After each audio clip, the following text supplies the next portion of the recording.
নমস্কার বন্ধুরা, তোমরা দেখছো স্বপ্ন পূরণ এডুকেশন চ্যানেল। তোমাদের জন্য আমি নিয়ে চলে এসেছি বাছাই করা গুরুত্বপূর্ণ প্রশ্ন ও উত্তর নিয়ে বাংলায়।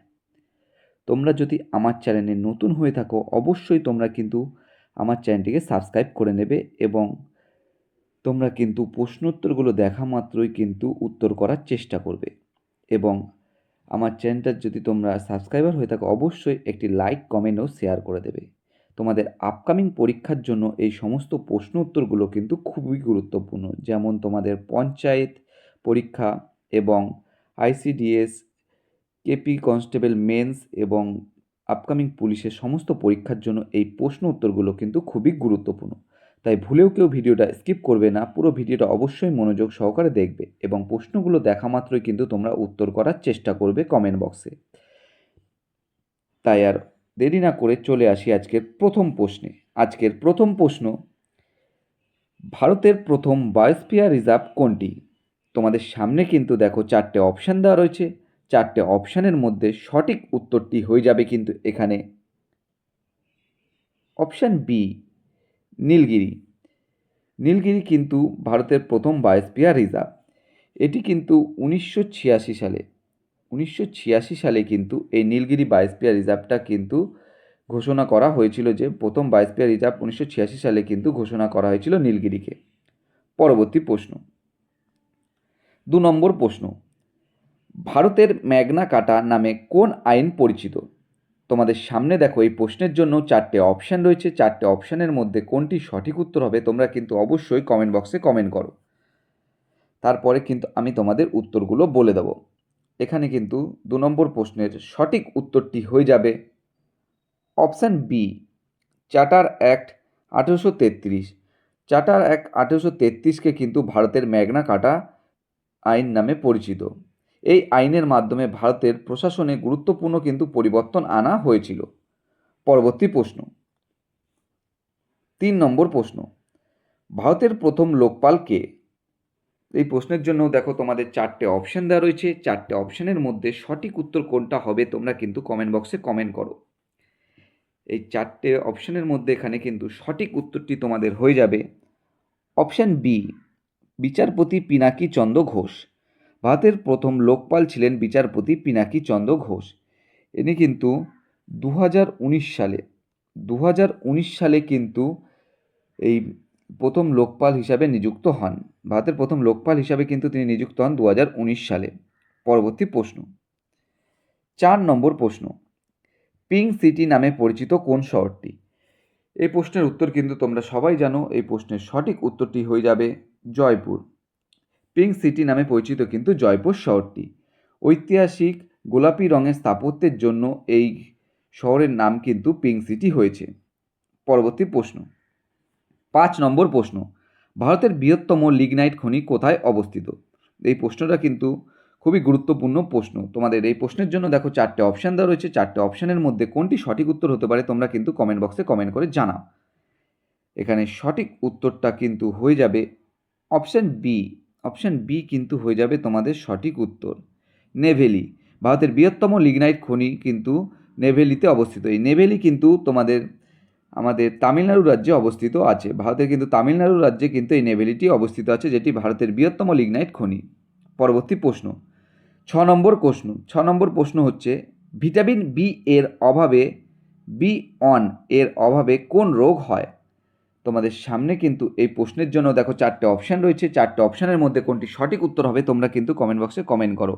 তারপর কিন্তু আমি উত্তরটি বলে দেব। এখানে সঠিক উত্তরটি কিন্তু হয়ে যাবে 6 নম্বর প্রশ্নের অপশান বি, বেরি। ভিটামিন B1 এর অভাবে কিন্তু বেরি রোগ হয়। বেরি রোগ কিন্তু ভিটামিন B1 এর অভাবে কিন্তু হয়। ভিটামিন B1কে কিন্তু থায়ামিনও বলা হয়। এর অভাবে কিন্তু স্নায়ু ও পেশির সমস্যা দেখা দেয়। পরবর্তী প্রশ্ন, 7 নম্বর প্রশ্ন, দিন ই ইলাহি ধর্মের প্রবর্তককে?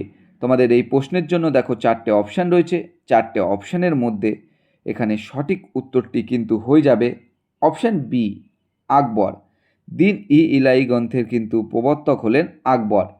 আকবর কিন্তু 1582 সালে কিন্তু এই দিন ই আকবর বিভিন্ন ধর্মের সমন্বয়ে দিন ইলাই প্রবর্তন করেছিলেন। পরবর্তী প্রশ্ন 8 নম্বর প্রশ্ন, ভারতের প্রথম মহিলা আইপিএস অফিসার কে? 4টে অপশানের মধ্যে এখানে সঠিক উত্তরটি কিন্তু হয়ে যাবে অপশান এ। অপশান এটি কিন্তু হয়ে যাবে সঠিক উত্তর, কিরণ বেদি। ভারতের প্রথম মহিলা আইপিএস অফিসার কিন্তু কিরণ বেদি।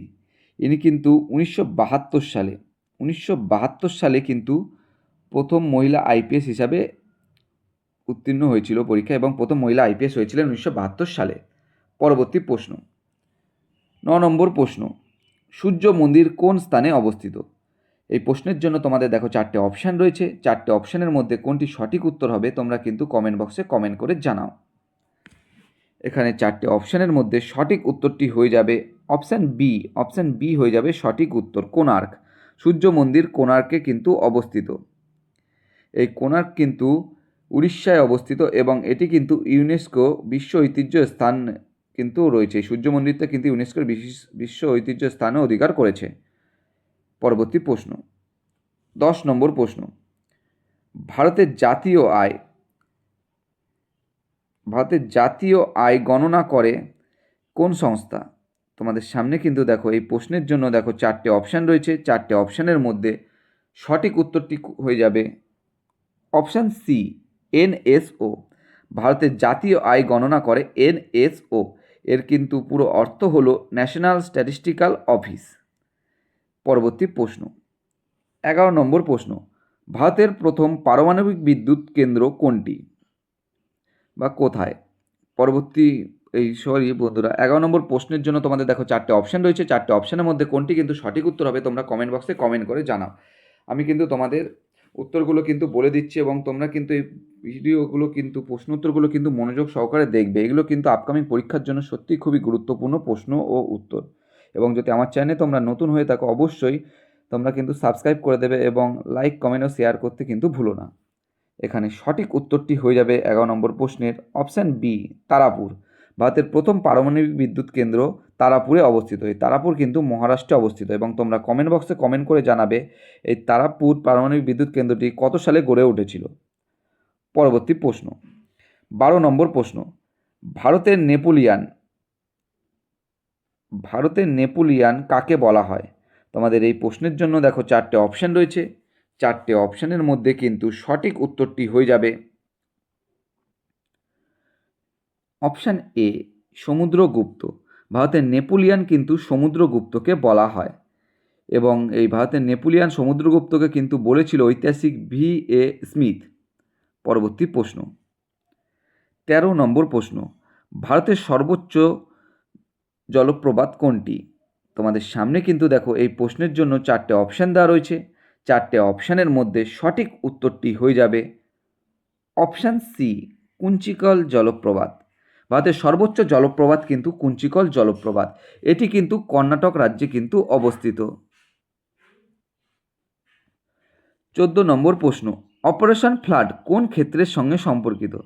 তোমাদের সামনে কিন্তু এই প্রশ্নের জন্য দেখো 4টে অপশান দেওয়া রয়েছে। 4টে অপশানের মধ্যে সঠিক উত্তরটি হয়ে যাবে অপশান বি। অপশান বি হয়ে যাবে সঠিক উত্তর, শ্বেত বিপ্লব। অপারেশন ফ্লাড শ্বেত বিপ্লবের সঙ্গে কিন্তু সম্পর্কিত এবং দুধ উৎপাদন বৃদ্ধির কর্মসূচি হিসাবে কিন্তু এই অপারেশন ফ্লাড চালু করা হয়েছিল। পরবর্তী প্রশ্ন 15 নম্বর প্রশ্ন এবং আজকের শেষ প্রশ্ন, ভারতের সংবিধানের রক্ষক কে? তোমাদের সামনে কিন্তু এই প্রশ্নের জন্য 4টে অপশান দেওয়া রয়েছে। 4টে অপশানের মধ্যে সঠিক উত্তরটি হয়ে যাবে অপশান সি, সুপ্রিম কোর্ট। ভারতের সংবিধানের রক্ষক কিন্তু হচ্ছে সুপ্রিম কোর্ট। সংবিধানের ব্যাখ্যা ও সুরক্ষা সর্বোচ্চ দায়িত্ব ভারতের সুপ্রিম কোর্টের হাতেই কিন্তু ন্যস্ত করা রয়েছে। বন্ধুরা, তোমাদের জন্য আজকে এই 15টি প্রশ্ন উত্তর রাখা হয়েছিল। 15টি প্রশ্ন উত্তরের মধ্যে কটি সঠিক উত্তর তোমরা করতে পেরেছো অবশ্যই কিন্তু কমেন্ট বক্সে কমেন্ট করে জানিও। এবং তোমরা যদি আমার চ্যানেলে নতুন হয়ে থাকো অবশ্যই আমার চ্যানেলটি লাইক কমেন্ট শেয়ার এবং সাবস্ক্রাইব করে বেল আইকনটি প্রেস করে নিও। এবং তোমাদের যদি কোনো কিছু জানার থাকে অবশ্যই আমাকে কমেন্ট বক্সে কমেন্ট করে জানিও। আমি কিন্তু তোমাদের সমস্ত কমেন্ট বক্সের কমেন্টগুলো পড়ি এবং উত্তর দেওয়ার চেষ্টা করি। এবং তোমরা কিন্তু এখন থেকে প্রতিদিনই আমার এই জিএস ক্লাস কিন্তু পেয়ে যাবে। তাই এই জিএস ক্লাস কিন্তু আপকামিং পরীক্ষার জন্য খুবই গুরুত্বপূর্ণ, কেউ কিন্তু ভুলেও মিস করবে না। সবাই ভালো থাকবে, সুস্থ থাকবে। দেখা হবে আবার পরবর্তী একটি নতুন ভিডিওতে। সবাইকে অসংখ্য ধন্যবাদ।